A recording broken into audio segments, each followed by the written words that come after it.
good afternoon, good evening, wherever you are. Welcome to the Viewpoint with Mang Temyong. Mang Temyong, signing in. Saan man kayo naroroon, ano man ang inyong pinagkakaabalahan, sana lagi po kayo nasa mabuting kalagayan, kasama't kapiling ng inyong mga mahal sa buhay.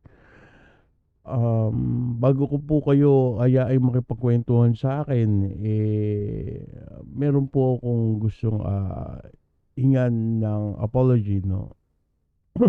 O hingin ng apology nyo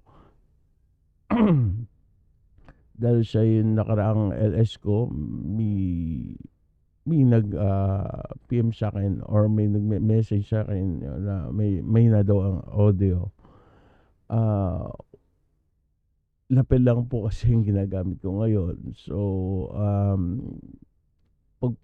pag paumanhin nyo na po, no, and siguro sa mga araw na darating, no, balik na tayo sa ating mahiwagang mikropono. Ayan. So, pero dun sa mga nandito po ngayon, no, kung mahina po yung audio, message lang po, no, paki-notify po ako po mahina ang audio, at kung okay naman ang audio, pakisabi din po kung okay naman po, no. So, tara, magkwentuhan na tayo. Pagtapos ko po mag-aral kanina, actually, hindi pa rin naman pala ako tapos, no. Break ko pa lang dahil para magkaroon lang na konting breather, no, kasi nag-review ako. So, naghanap-hanap ako ng mga balita, and nakita ko nga yung nangyaring hearing, kay sa committee ni Senator Bato de la Rosa, yung pag-walk out ni RT, no, ni Senator Raffy Tulfo. So, wag na natin patagalin to. Puntahan na natin. Let's do it. Mr. Chairman, yun na, very clear na dito, established na rito na nung last hearing, we were all here, at sinabi nila, they were serving warrant. Remember? At meron silang hawak na warrant. Sinabi nila. Sinabi nila. Hindi na sinabi na may hawak silang warrant, ha? They were serving warrant. Ang sinabi nila dito. Nagsabi ba kayo na hawak yung warrant? May dala kayong warrant? No, they said they were serving warrant. Nag-serve kayo. Itong pinag-usapan dito is tungkol sa warrant, no? Ang sabi ni Raffy, pinaalala niya kay Senator De La Rosa na mag-serve nga ng warrant, may hawak na warrant. Pero ang tanong, kaya nga tinanong ni Senator Bato kung may hawak na nga silang warrant, may warrant ba or wala, na may hawak bang warrant o walang hawak na warrant. Yan ang pinag-uusapan dito. Warrant, di ba? Operation? Yes, Your Honor, magsaserve po kami nun. Pero hindi, Ano isi-serve nyo kung wala kayong dalang warrant? with due respect, Your Honor, lahat po yun ay documented from pag-alis namin. Actually po, planned operation dahil po pinlano po namin yun, naka-logbook po yun, naka-blatter. At So, naka-blatter, na lalakad kayo, mag-serve kayo ng warrant? yes, Your Honor. Saan Your na yung Honor, blatter? Saan na yung blatter na yan? Okay, Mr. part po Chair. yun sa mga sinabit Okay, namin na ayan na naman, ayan na naman, Mr. Chair. Palagi natutulas, magsaserve sila ng warrant.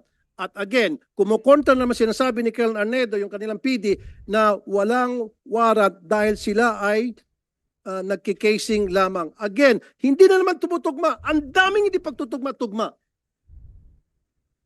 Covert operation, hindi, hayaan mo siya magsalita. Let him speak. Do not stop him. Isa ka pa. See, sandali, hindi, I'm not talking to you, sir, Colonel po. You see? Sinabi niya, they were serving the warrant, which means they have the warrant in possession, because if you're serving the warrant, then you must have that paper. Yes, dapat. Kaya nga, di ba? Simple English. They were serving the warrant. So, merong hawak sila. So, saan ang warrant nyo at that time? Bakit hindi kayo nagdala ng warrant? According to your dala po PD. ng warrant officer ko, Your Ha? Honor. Ako po yung sinasabi lang hindi may dala, pero yung warrant officer ko po ay meters lang po ang layo sa akin.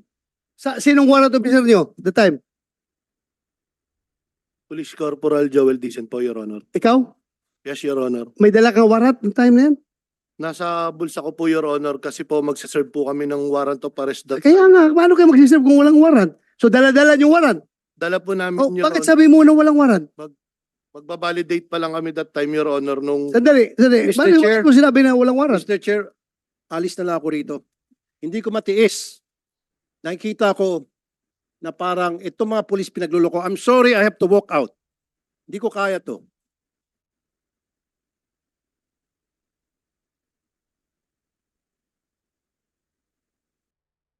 That's very unparliamentary behavior. Diba? Sana pinatapos mo na ni RT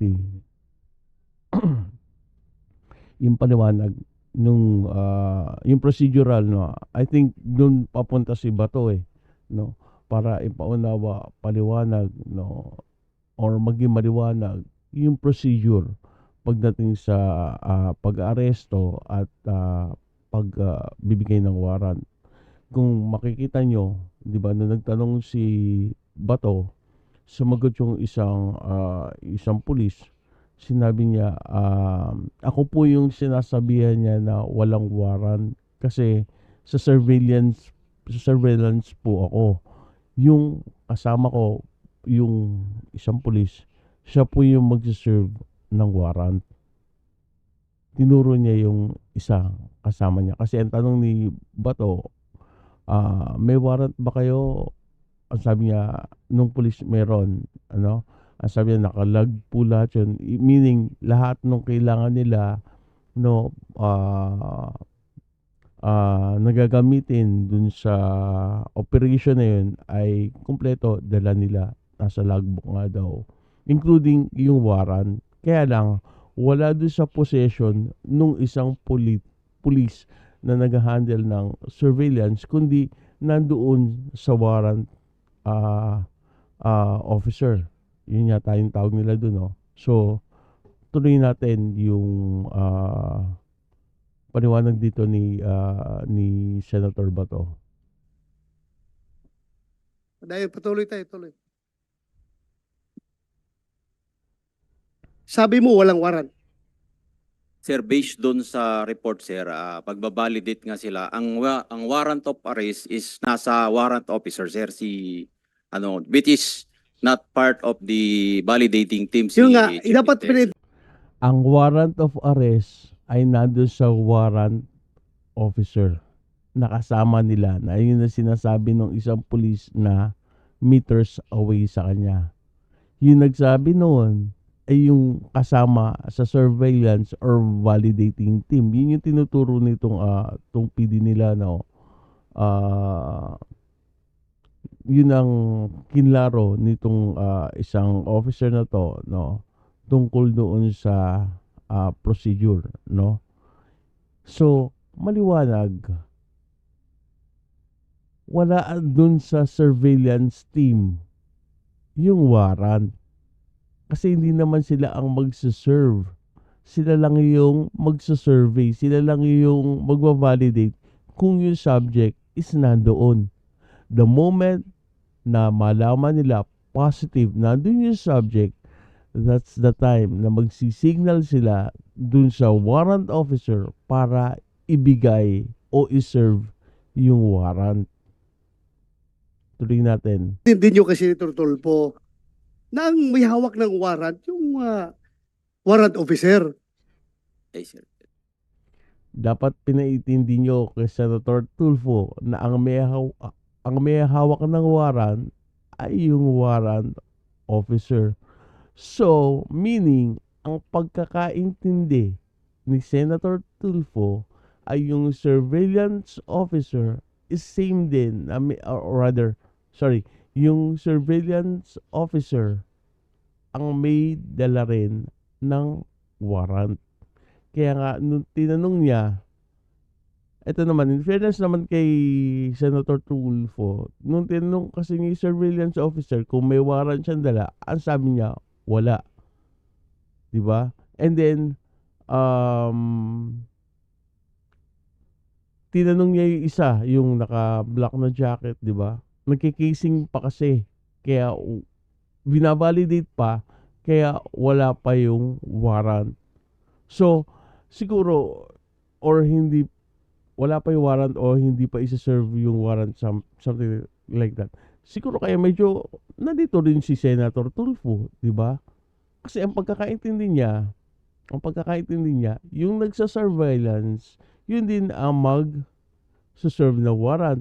Kaya nga ang sabi ni Bato, sana niliwanag nyo kay Tulfo, sabi niya, 'di ba? Na iba yung nagsa-surveillance, iba yung may hawak ng warrant. And therefore, merong dalang warrant ang mga pulis. Hindi tama yung inisip ni Senator Tulfo, or hindi tama yung inakala ni Senator Tulfo na walang warrant of arrest na dala yung mga pulis. Tuloy natin na. Balik lang natin konti lang. Alis na lang ako rito. Hindi ko matiis. Nakikita ko na parang itong mga pulis pinagluloko. I'm sorry, I have to walk out. Hindi ko kaya to.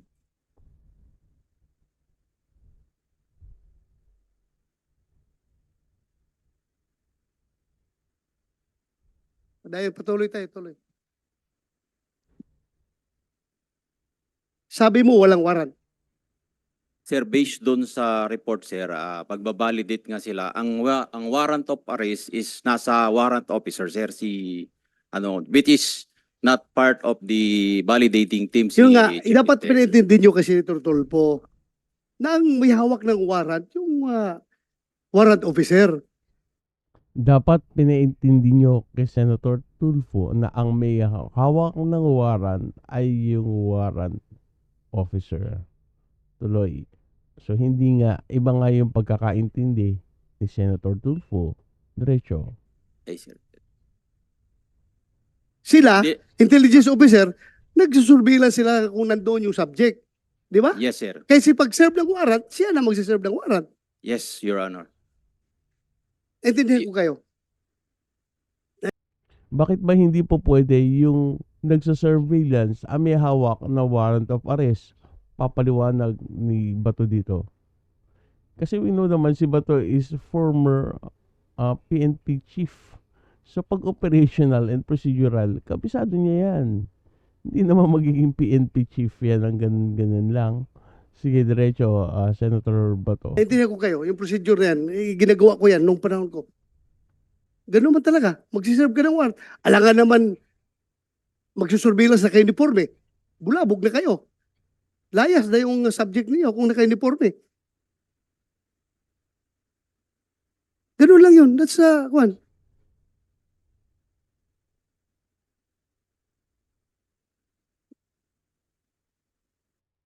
Hindi naman po pwede na magsa-surveillance naka-uniforme.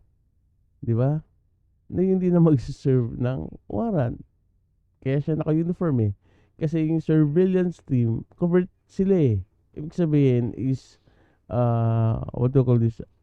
Parang undercover sila during that time. No? Kasi sinasurvey pa lang nila yung place to determine if the subject ay nandoon.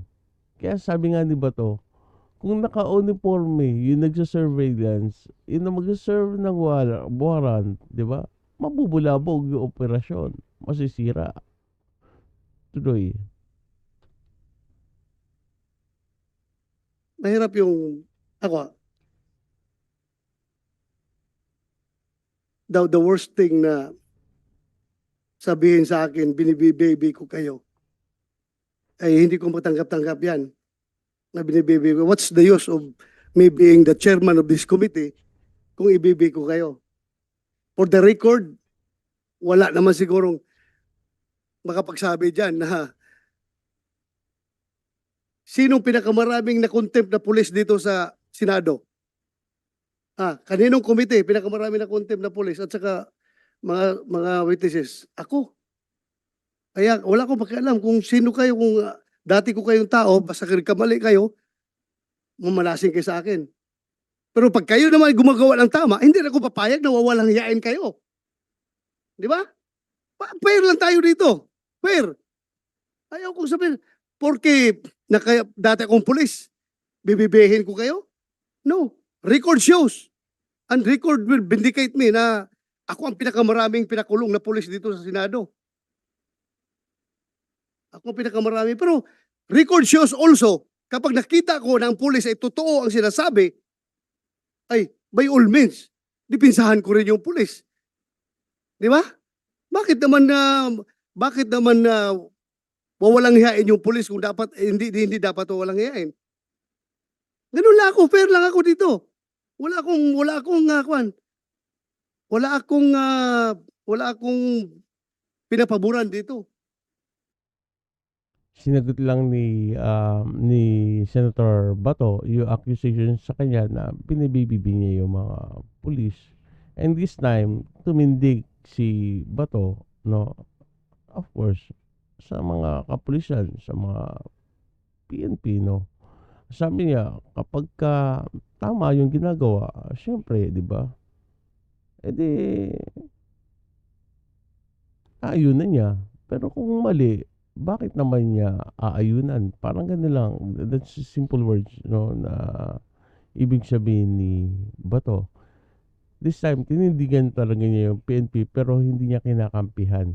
Kasi nakita niyo naman yung pananalita at pangakatwiran ni Bato rito na hindi totoo na binibaby niya yung mga pulis, no?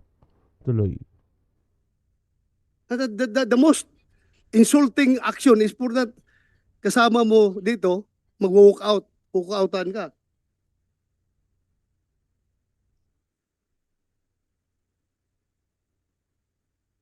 Anyway, Dito dama mo yung sama na loob ni Bato eh. Daman-dama mo yung sama na loob niya eh. At kung ano yung naramdaman niya nung siya ang pinag-walkoutan. for that kasama mo dito, mag-walk out, walk-outan ka.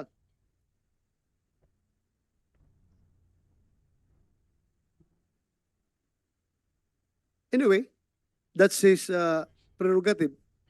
Kung ayaw na niyang makinig sa hearing, kanya na yan. Ako lang naman, I am trying to be fair here. Wala akong, wala akong bias dito. Kahit na sabihin nyo, dati akong chief PNP, ang dami ng pulis minala sa akin. Ako lang, fair lang ako. Ayaw ko lang rin na masyadong kinakawawa yung pulis na dapat hindi naman kakawawain. Respetuhin lang rin natin dahil kung ano yung right ng mga complainant na civilian, ganun din ang right ng mga pulis. Ayaw niya nang kinakawawa yung mga pulis. Actually, tayo, saksi naman tayo na naging PNP chief si Bato, di ba? Ito naman sinabi niya. Di ba? Pag kailangan sibakin at alam niya na hindi matuwid na pulis, totoo naman, sibak naman talaga niya, di ba? Kahit taga Davao pa yan, kahit malapit pa sa kanya, i-witness na. Nakita natin yan during his term as PNP police, di ba? Kung mag-isano, may prueba na, for me, ewan ko sa inyo, for me, may prueba si Bato during his time, di ba? As PNP chief. Kaya ang ayaw lang niya, yung nawawalan ng respeto sa mga pulis. Dito nga ang sinabi ko na tinitindigan na ni Bato yung side ng PNP, no, ng mga kapulisan, na nakita niya yung pambabastos na inabot ng mga pulis, no? Yung manner na pag-treat sa kanila. Kaya nga sabi niya, kung ano yung respeto na binibigay din sa mga karaniwang resource person, dapat pareho rin ng respeto na binibigay sa mga pulis, di ba? Kaya nga sabi niya, ayaw niya yung minumura yung mga pulis, no? Sa time ng Senate hearing, di ba? Sabi niya, kung sa labas mo siya mumurahin, 'Di ba? Kung gusto mo murahin dun sa labas, 'wag dito sa Senate hearing. Tuloy natin. Fair lang tayo. Yun lang sa akin. Ayaw kong ma-accuse ako na binibaby ko kayo. Never, never in my pagiging chief PNP o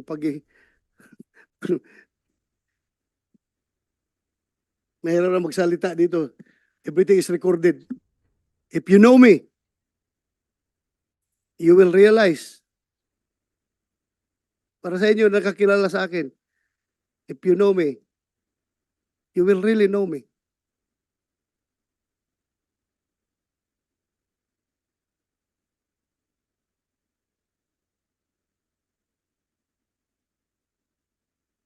Hindi ko lang matanggap-tanggap, for the record, na kayo ay pinagmumura dito. Ha? Ayaw na ayaw ko mumurahin yung taong naka-uniforme, mumurahin, wawalang hiyain. Yan ang hindi ko matanggap-tanggap. Kung dapat kayo murahin, doon sa labas. Huwag dito sa hearing.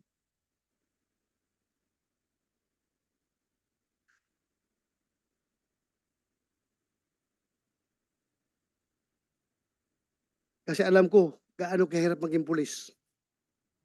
Ha? Alam ko.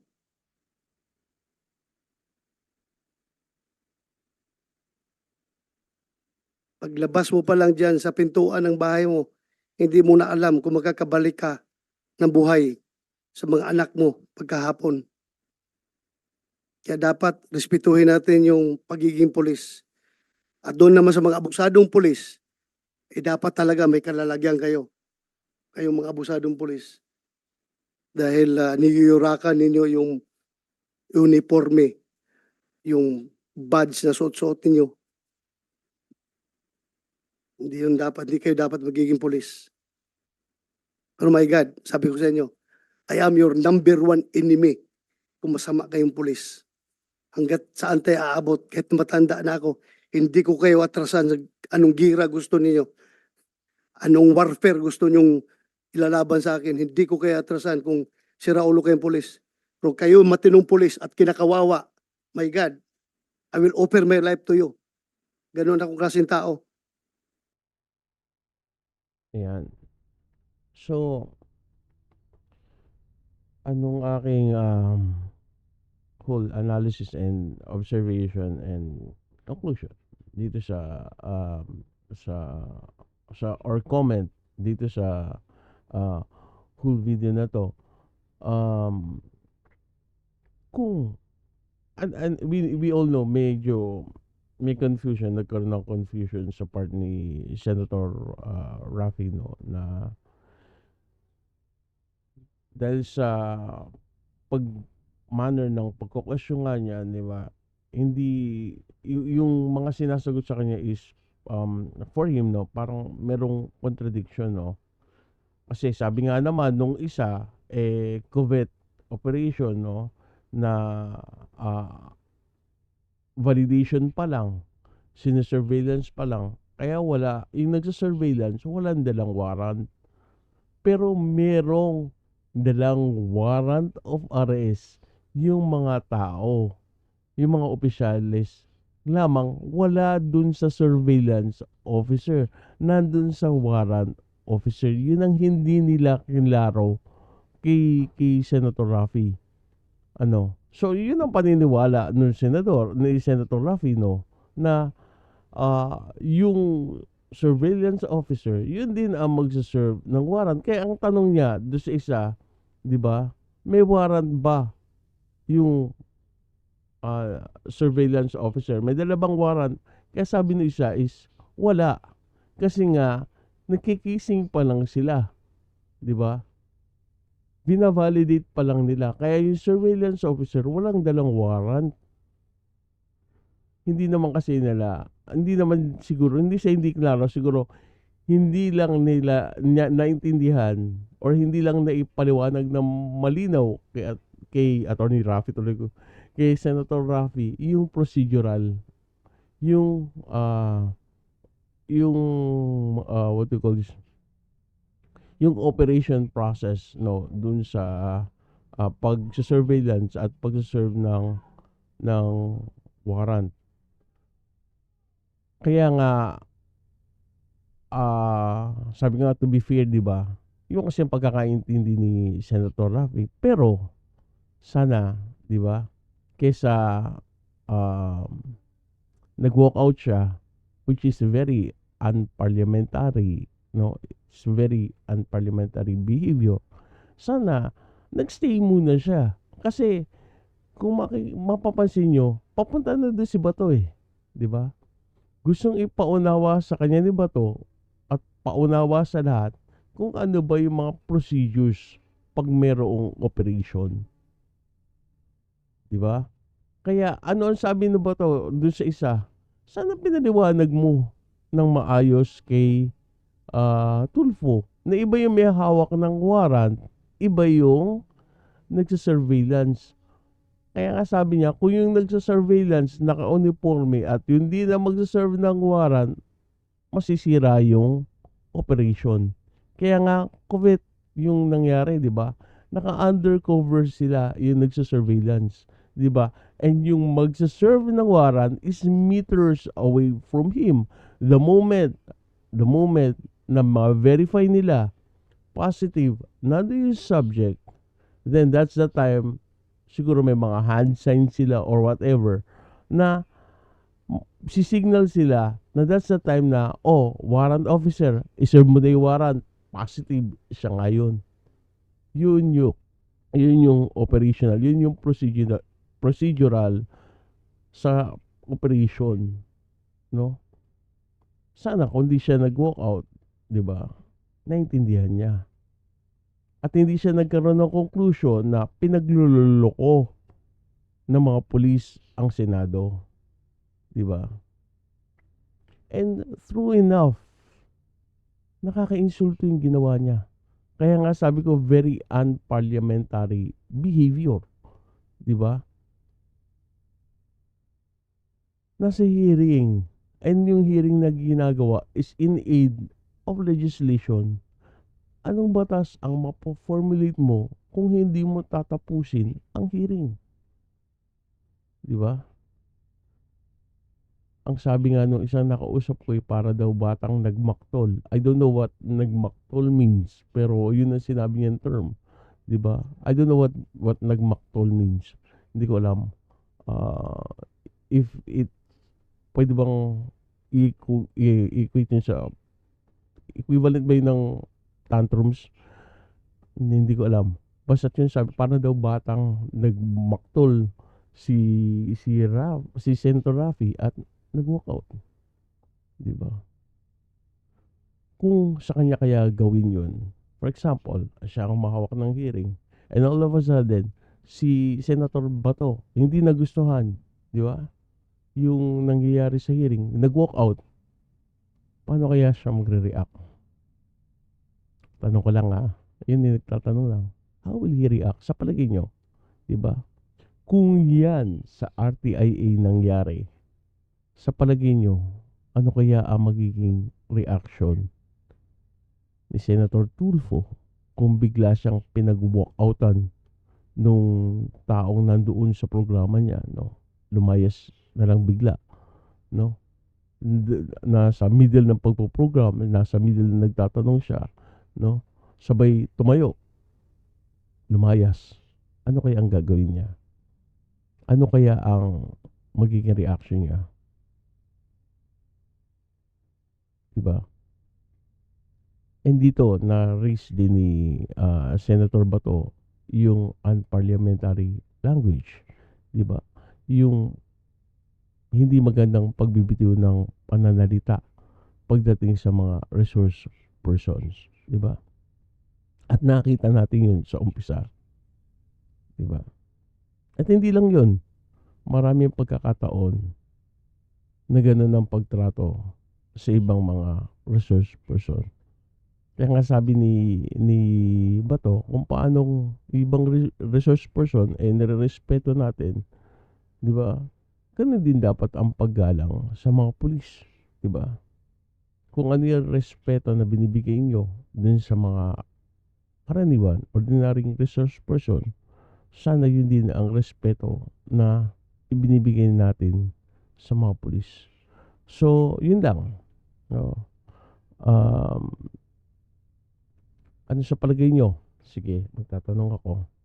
Kung, ito hypothetical lang kung nangyari yon na nabaligtad yung sitwasyon, di ba? At si Senator Bato ang tumayo, no, in the middle of the hearing, ginawa ni Senator Bato yung ginawa ni Senator Tulfo, sa palagay nyo, paano siya magre-react? Di ba? Kung yan ginawa ng isa sa mga what do you call this? Panauhin niya, no, sa RTIA, no, hindi nagustuhan halimbawa yung manner ng pagtatanong niya sa RTIA at tinindigan siya umalis, di ba? Ano kaya ang gagawin ni RTIA or ni rather, sorry, ano kaya ang gagawin ni Senator Tulfo? So, hindi natin alam.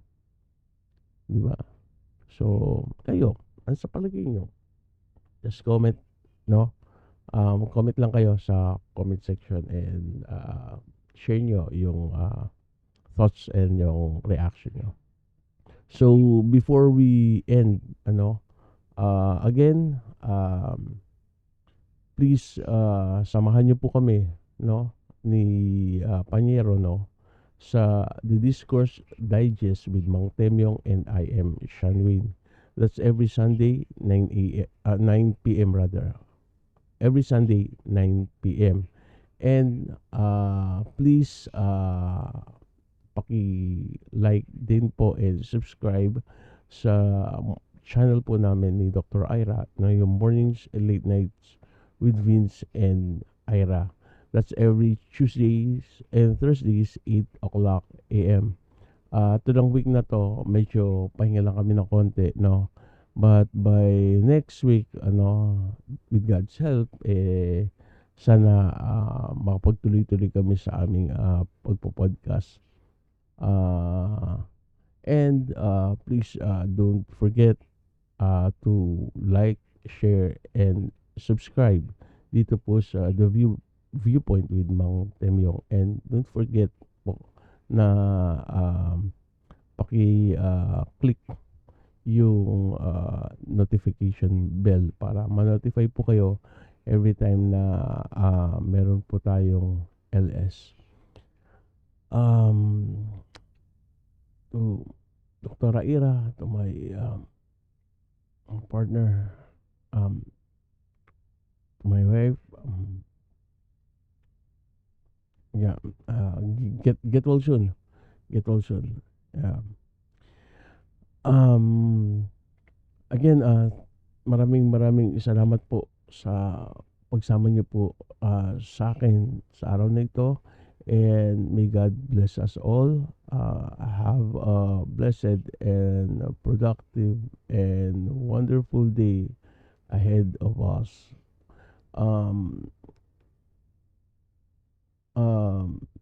This is Viewpoint with Mang Temyong. Mang Temyong, bye.